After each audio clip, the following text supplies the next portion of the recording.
Hello, and welcome to Across the Globe, the podcast where we share stories, updates, and conversations from across the Global Methodist Church. I'm Dianne Burnett, the Executive Director of Communications for the Global Methodist Church, and I am so glad that you are here joining us from wherever you might be in the world. And so whether you're listening from a local church, your commute, or somewhere around a Global Methodist connection, we are just so excited that you've joined us in this space to stay connected to what God is doing across our connection. And today's conversation is definitely an important one for the life of our church. We are taking a closer look at the work of the Ministry and Higher Education Commission, and specifically how they are helping shape and support the formation of our leaders across the Global Methodist Church. And so I am excited to be joined today with Debra Davis, who serves as the chair of the Ministry and Higher Education Commission, and Brian Ebel, who is also a key member of that commission. And together they have been part of the ongoing work since the convening General Conference to approve seminaries, universities, educational pathways for ministry, while also exploring new and accessible ways to prepare those who have been called to serve. So we're going to talk a little bit about what that work has looked like, why it matters, and how it's helping equip not only just our current leaders, but those that are coming up across our connection. And so Debra and Brian, thank you so much for joining us today. And I'm actually going to start with you, Debra. Why don't you just take a moment and introduce yourself to everyone? Thank you, Dianne.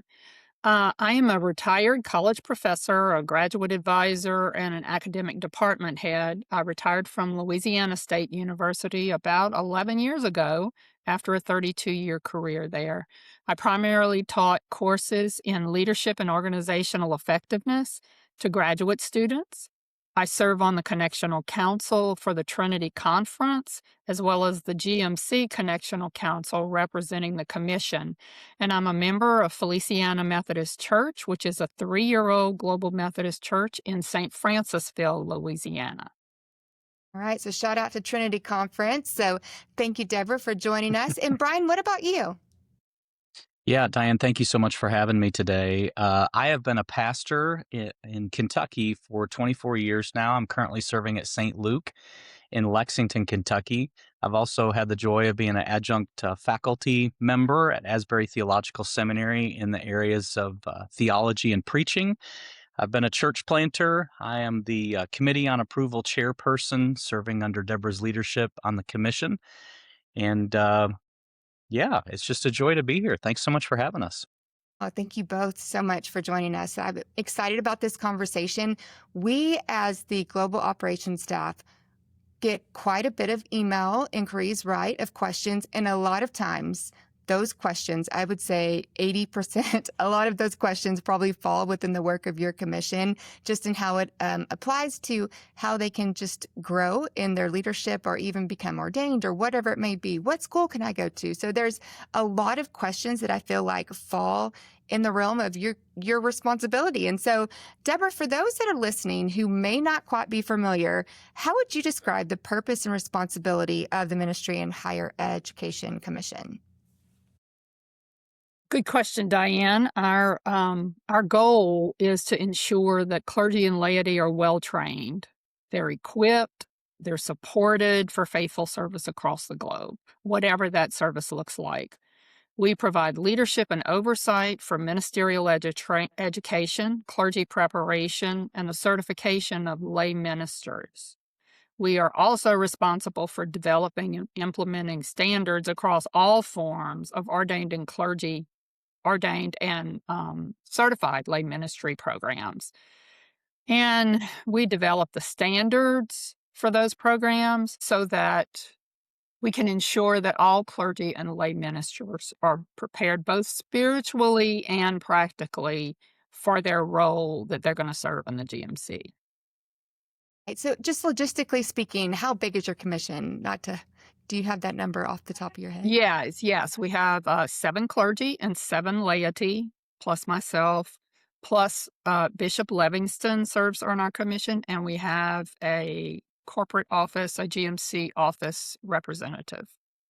Okay, that's great. And so you guys really just have hit the ground running since that convening General Conference. And so what would you say has been one of the primary focus that you guys have really spent some time digging into? Actually, we've hit three big things, three primary focuses since we started on the commission in January of 2025. One of those was establishing the standards for approving seminaries, universities, and institutions for ministerial preparation. That's been a huge focus for us. The second one was establishing and approving educational programs for certified lay ministry. And then the third one has been the establishment of standards and guidelines for the Ministerial Training Fund in accordance with paragraph 511. I mean, so through this work, did you guys have any unexpected challenges or, learning moments that you would say that you guys have, probably shaped the commission going forward? Yeah, that is a really good question, Diane. There have been so many learning moments in the last 15 months. I know Brian will agree with me on that.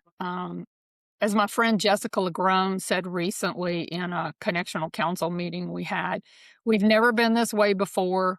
We didn't know what we were doing and where we were going, but I knew one thing. I didn't want to do it by myself. I didn't want to do it alone.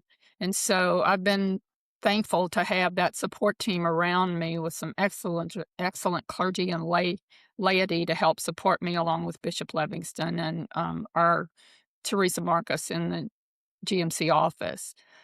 We spent the first couple of months trying to figure out what we were supposed to do, and I think every commission did that. We talked recently about that in a commission meeting, that we all had to figure out what our job was and what we were supposed to do. And then we spent some time trying to figure out what each person's gifts and graces were on the commission, so we could put them in situations or use that talent and skill to enhance what the commission was doing in the best possible way. I would have to say that the main challenge we faced, however, once we got past those two things, was trying to figure out how to establish these standards and guidelines for education and certification within the global environment, because things are not different. Things are not the same in every Right. part of the world. Right. So that's Yeah, been quite the challenge. what a challenge, because I can even say on probably just my smaller scale in the world of communications, which is not small by any means, but us trying to figure out how to do things on a global level. Yeah, there's no real, what was the old book, like Internet for Dummies, right? Like there's no Right. figuring this out for all of Absolutely us. Of not. here's your steps. And so trying to figure that out has been very tricky. And especially when it comes to the world of higher education and what it looks like for approving seminaries and universities and those. And so Brian, I'm going to ask you a couple of questions. That has been your area that you have helped just lead in some of those approvals, right? And so what are those major responsibilities that you guys have when it comes to approving those seminaries, universities, educational institutions? Can you maybe walk us through what that process looks like? Yeah, you bet. Great question. We've got a great team to facilitate that process. And one of the very first things we did was begin to create what is the system for approval. You can find that on the GMC website. It'll walk you through the process. There's a simple diagram they'll share information with those interested potential partners. And really, it's a 4-step process. The first gathers some survey-based information. It begins to ask the institution questions about accreditation, their theological emphases, um, share with us some of the core syllabi for our Wesleyan core courses that are part of our book of doctrines and disciplines that are necessary to educate our clergy, whether deacon or elder. After the first round survey is completed, our team meets and takes a look at that data, and if it's warranted, we'll pass along uh, an approval from us to ask the commission, is it time to pass them on? They get a vote on this as well. And then we go to a second survey, which is more detailed, more information, more syllabi. after the second round, it moves to an on-site visit or potentially Zoom based on location of the institution. And then there's a final approval step. So four key steps. Really, we're trying to measure four particular areas: the ethos of the institution. Do they have the kind of character we want to see in our Global Methodist partners? The pathos of the institution. Are they forming and shaping the heart of our pastors in the right kind of way? The logos of the institution, and that is, do they have the courses that are needed as prescribed by our book of doctrines and discipline? And then finally, the kairos. That's sort of the X factor of, is this the right time to be in partnership with this institution? Do they have all of the right pieces that meet the needs of the Global Methodist Church? So, follow-up question to that then. Like, let's say you've Please. gone through those process and you get to that last step and you're like, y'all are so close. You are so close, but we would like X, Y, and Z maybe before we make this official. Do you guys, how do we communicate that with them? Is there a timeline that goes into that? Like, hey, we'll reevaluate this in a year. I'm just curious, what does that look like? Yeah, there are some instances in which it'd be warranted for the institution to reapply. We'd offer them the opportunity to do that. We do try to give feedback along the way. Hey, help us understand in this particular case. It sounds like you're saying this. Can you clarify that? Um, Help us out a little bit with, how would your institution handle a course in theology in this way? So we do try to offer feedback along the way and give those institutions an opportunity to respond. And then, like I said, at the end, if we recognize, hey, there's something here, maybe it's a not quite yet, we encourage them to reapply down the road.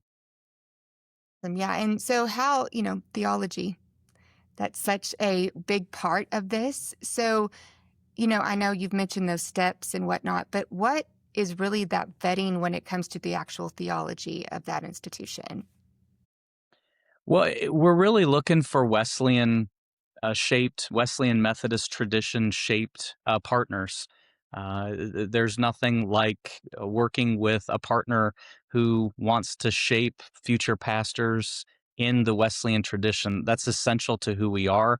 And without that, it really shapes our movement in an alternative direction. So that's a key piece for us.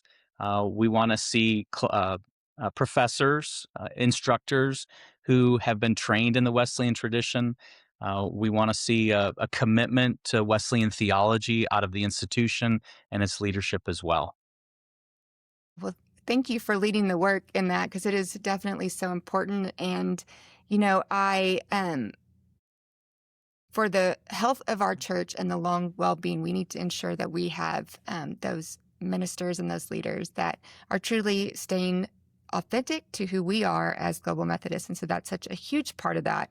And, another part of that is just also the educational programs for like your certified lay ministers and how we may be able to provide them with the training and the pathway they need in order to get the certification and the education to help them step into those roles. And so I'm not sure if it's Debra or Brian, but could you guys explain a little bit on the work that you guys have done for that area? Yes, I will just say, I will make this comment about that. Ryan and the Committee on Approval did such a fabulous job establishing the guidelines and the process for evaluating institutions and seminaries that the CLM subcommittee decided to use his template as a template for evaluating CLM certification programs. And so the process that they are using to evaluate certified lay ministry programs in conferences mirrors the institutional process. And I think at this point we have approved I think we have approved 3 CLM programs so far, and we have 3 others that are in the review process. And so Dr. Sherry Powers at Asbury leads that sub team. And she and her team are doing a fabulous job vetting those programs so that we can be sure that our lay ministers also have the highest level of quality education that they can have to serve in the Global Methodist Church. Brian, Thank you if for there's doing anything you'd thank you like for to You doing the add work nailed to it. that. there. Yeah, nailed it. No, and it's great because that is also a foundational piece of our Methodist tradition, is having those laity and their willingness to serve, especially like we have Debra here. So I love that, we are making sure to put that time and effort into that as well. And another thing as well is we have several who are discerning a call to ministry that may not do a traditional path when it comes to becoming a deacon or elder or whatever that may look like. There's different options there, but what I guess is the commission? How are you guys helping explore those conversations around alternative pathways for that clergy education, those that maybe don't take that traditional route? What are you guys exploring in that space? That's Brian's area. At present, we've really got 3 pathways that clergy can engage in to receive their education. 2 of them are well developed. The third one, I would say, is in process. The first is a degreed program through one of our institutional partners. Classically, this is the Master of Divinity degree. In some cases, Master of Arts degree will fill those requirements as prescribed by the Book of Doctrines and Disciplines. The second area is the course of study. And the course of study program is the 20-course prescription, which fulfills those ordination requirements. A number of our institutional partners carry that program. And we have standards for that program. So you receive close to the same education as the degreed programs. And then the third pathway that's really beginning to develop is School of Ministry, and this is areas external to the United States that are in locations where seminary education isn't possible because of travel or technology or native language. So that's in development. And really, our goal is to work with our institutional partners to provide some of the instructional materials for places like this so their pastors can be formed and shaped and prepared for ministry. And so on that note, I have to ask Brian, I'm just curious, what encouragement would you offer to someone who feels called to ministry, but maybe feel like they don't fit in a traditional pathway? Yeah, well, I think that's exactly what was in mind when the course of study program was developed. We have a number of people within the Global Methodist Church that are bivocational pastors, and they're trying to weigh this question of uh, how can I follow the Lord's call on my life, and how does it fit within the ordination path? How am I going to get these educational credits? And so we have some fantastic educational partners who are stepping up to the plate and offering the course of study, which allows these bivocational pastors to take their educational requirements in a way that fits where they're at in life, in ministry. And so the encouragement I would have is take the plunge. The investment in the course of study is less than the investment would be in a degreed program, and give it a couple courses. See what the Lord has for you, and recognize that the joy of learning, it not only is going to help the community that you serve, it's going to shape and form your heart to be more like Christ. And who doesn't want that? Amen. Amen. Yes. And so, Debra, I'm going to shift us a little bit from that because, we need people to answer that call to ministry to help support our churches and to help with our annual conferences. And so, with that, how has the commission supported, like, let's say, our annual conferences, boards of ministry? Like, what does that partnership look like in practice? Knowing all of the work that you're doing, how does that then support our annual conference?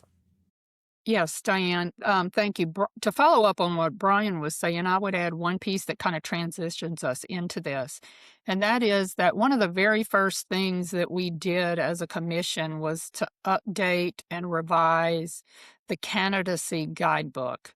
which was, we revised it based on the changes in the BDD in 2024 General Conference, and we posted that on the website. So that's an excellent resource for someone who is discerning the call to ministry that either fits or doesn't fit the traditional model to use to answer some questions for themselves before they bail off into that.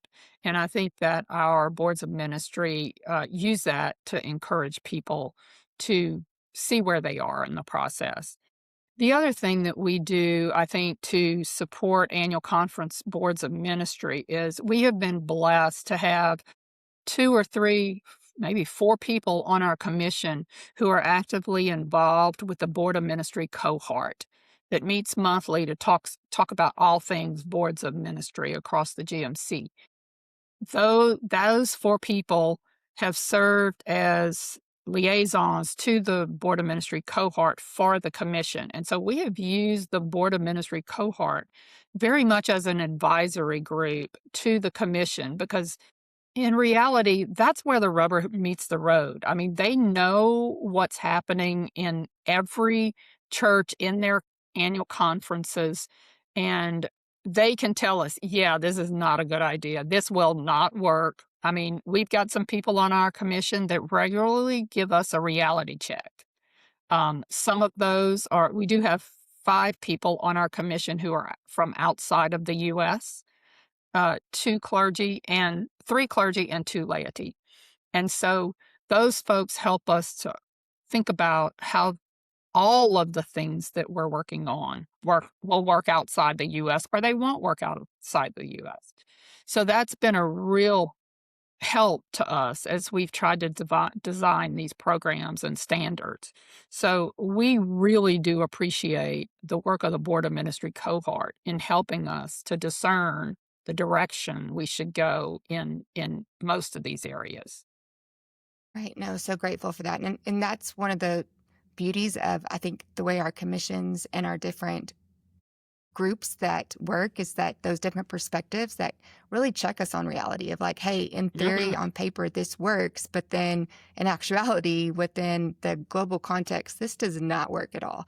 And so, yeah, thank you guys for listening to that. I mean, and it's important for us to continue to do that, right? As we talk about that, figuring out how to do this on a global level, it's just listening to those different voices and perspectives. And so, and I will say that's a great transition, I think, into the next topic I would love to chat with you guys about it, and that is our Ministerial Training Fund.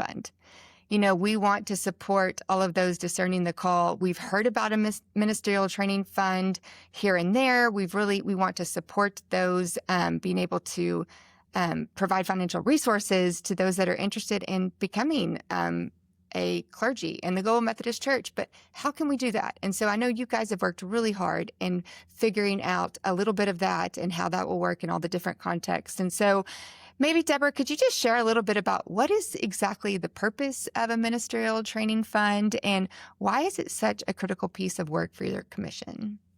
Sure. And it's been something that we've focused on pretty heavily the last few months.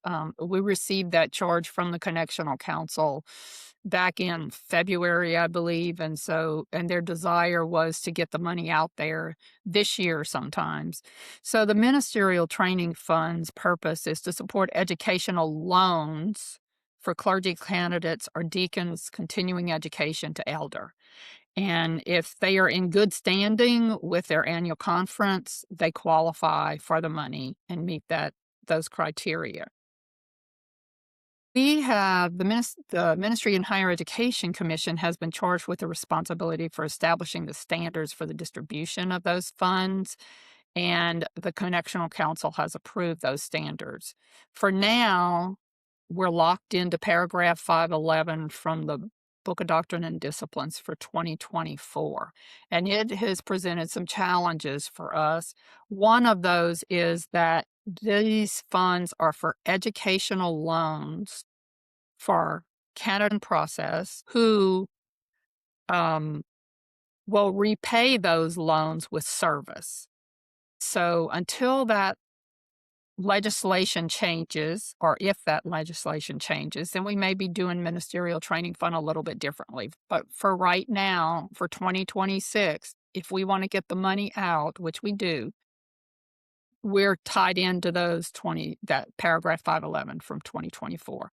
So we're excited to announce that our first distribution of those funds will be happening really soon. Um, it was a process to get here.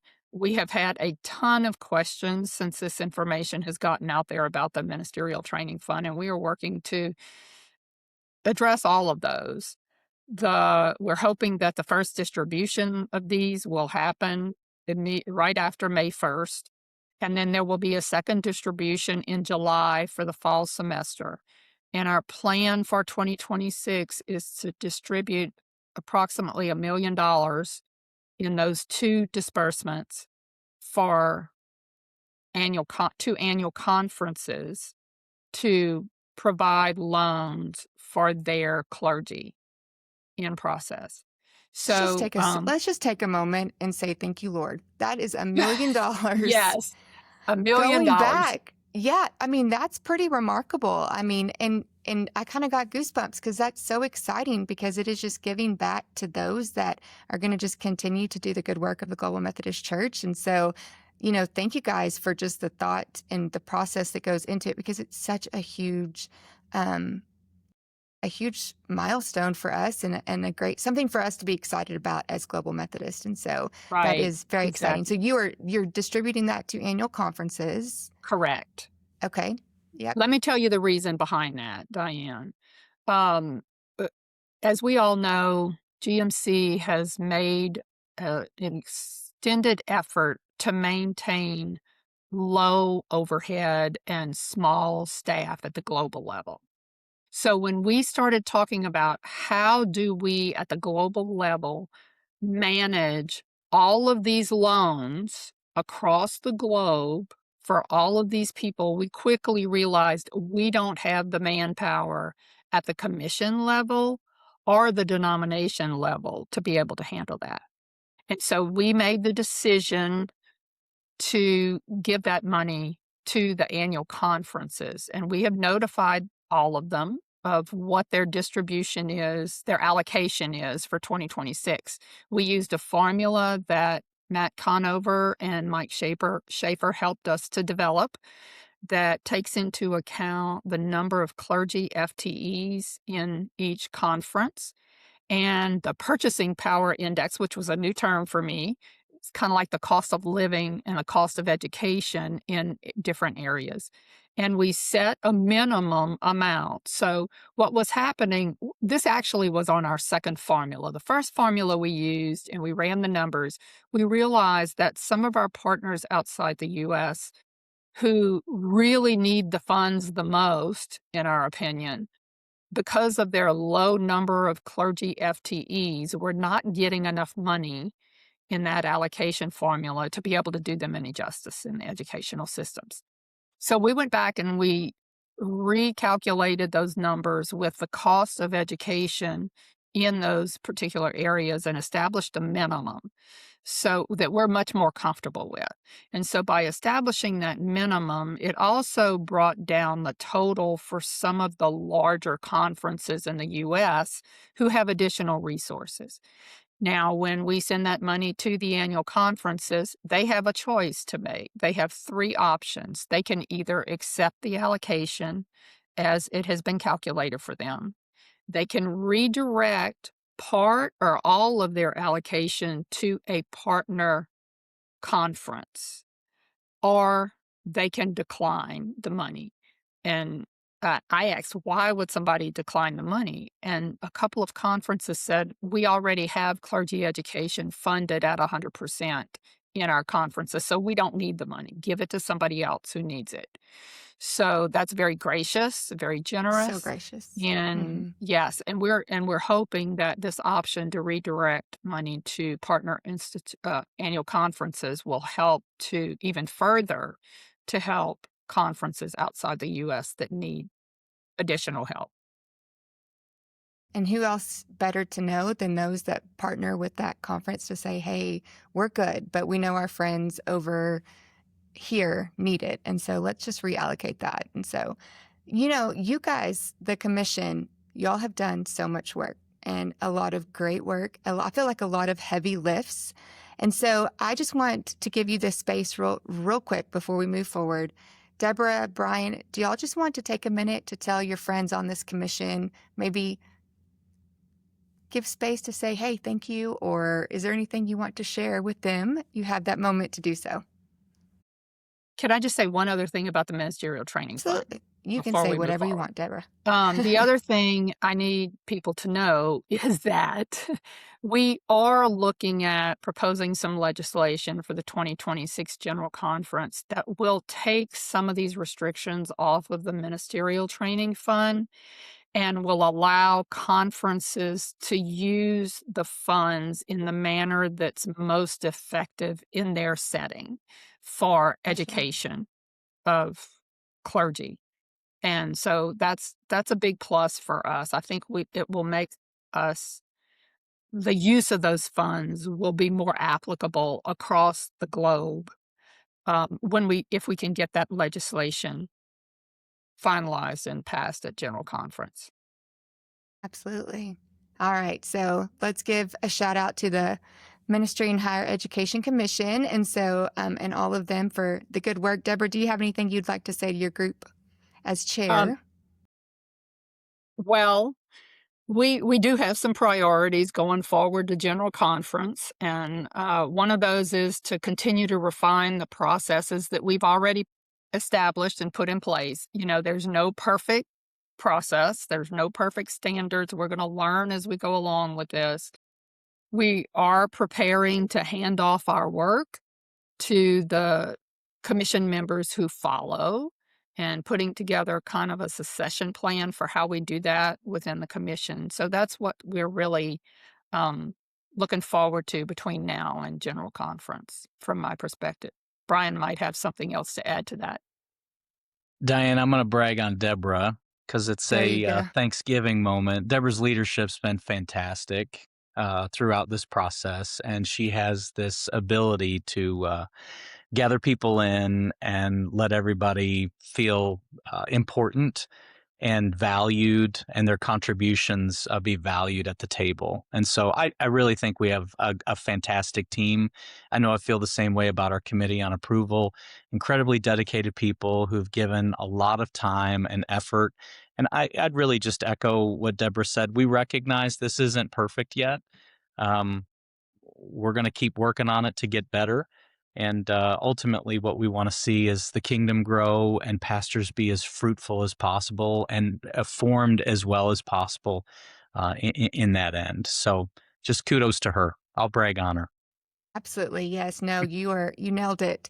And I will say, I have been privileged enough to be in the room a couple of times for our in-person Connectional Council meetings where Debra is there and then Dan Gildner, and to hear the questions they ask of people of just, hey, I've got you in front of me. I want to rack your brain on this. I need to ask a question on this. And then knowing it's because they are wrestling with these thoughts as they take it back to the commission so that they can educate and inform and make great decisions or help you guys make those great decisions for the well-being of our church is really, it's a gift to watch because you know that they are taking this with the utmost respect of their role. And so I echo what you say, Brian, and even, it's a joy to watch you guys work, and just seeing all of these fruits of your labor come to fruition has been really neat to watch this past year as well. And so on behalf of the Global Methodist Church, thank you and the entire commission for the work and, dedication that you guys have put to making so many great strides for our movement. So thank you so, so much. And so we are the Global Methodist Church. Oh, Debra, you have one more thing to add? I got something. I can't let Brian go. I can't let Brian go without responding to his comments. Brian has been such a delight for me to work with. I don't know what we would have done without him on this commission. But not funny story. Back at the very beginning when our commission started, Brian, I don't think you were not on the commission at that point. When we were trying to figure out who was going to chair this commission, nobody on the commission wanted to step up. And so I was the one that was trying to get them to figure out who was going to chair the commission. And they turned to me and said, "Well, you need to chair the commission." And I said, "But I'm just laity. I am not clergy. I don't have the clergy credentials to be able to do this." And they said to me that if you will chair the commission, we will support and help in every way. And they have absolutely done that. There is no way in the world that I could have done that without my team.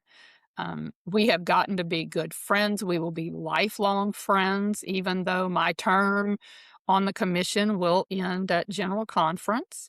Um, I will count these people that are on my commission as friends for the rest of my life. They have been a huge support to me.